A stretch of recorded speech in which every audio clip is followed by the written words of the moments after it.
অন্তখণ্ডলে লগেই এৰা নাই কংগ্ৰেছ দলক ভাৰত জোড়ো যাত্ৰায়ো জোৰা লগাব পৰা নাই শীৰ্ষ নেতৃত্বক কংগ্ৰেছ আৰু বিখম্পাত এতিয়া যেন এটা মুদ্ৰাৰ ইপিঠি সিপিঠি যুৱ কংগ্ৰেছৰ সভানেত্ৰী অংকিতা দত্তৰ বিৰুদ্ধে এতিয়া গৃহযুদ্ধ আৰম্ভ কৰিছে শীৰ্ষ নেতৃত্বই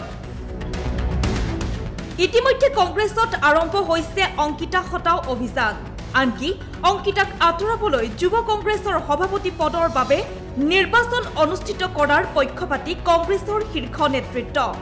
আনহাতে ভাৰত জোড়ো যাত্ৰাত এই পৰ্যন্ত অংশগ্ৰহণ কৰা নাই কংগ্ৰেছৰ কেইবাগৰাকীও জ্যেষ্ঠ নেতাই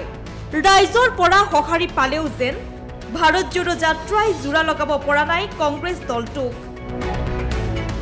কংগ্ৰেছৰ শেহতীয়া এইসমূহ কাণ্ডই এতিয়া সকলোকে আচৰিত কৰি তুলিছে ভাৰত জোড়ো যাত্ৰায়ো জোৰা লগাব পৰা নাই কংগ্ৰেছ দলক বাৰে বাৰে ঠেকা খোৱাৰ পাছতো কংগ্ৰেছ দলে শিক্ষা লোৱা নাই দলীয় দায়বদ্ধতা এ পৰ্যন্ত অহা নাই কংগ্ৰেছৰ যাৰ বাবে এদিন হয়তো অসমৰ ইতিহাসৰ পৰাই কংগ্ৰেছ দল নিচিন্ন হৈ গলেও একো আচৰিত হ'বলগীয়া নাথাকিব ইয়াৰ লগে লগে প্ৰাগ ফোকাছৰ পৰা মই ৰিম্পিয়ে বিদায় লৈছো আপোনালোকে অধিক বাতৰিৰ বাবে চাই থাকিব প্ৰাগ নিউজ ডিজিটেল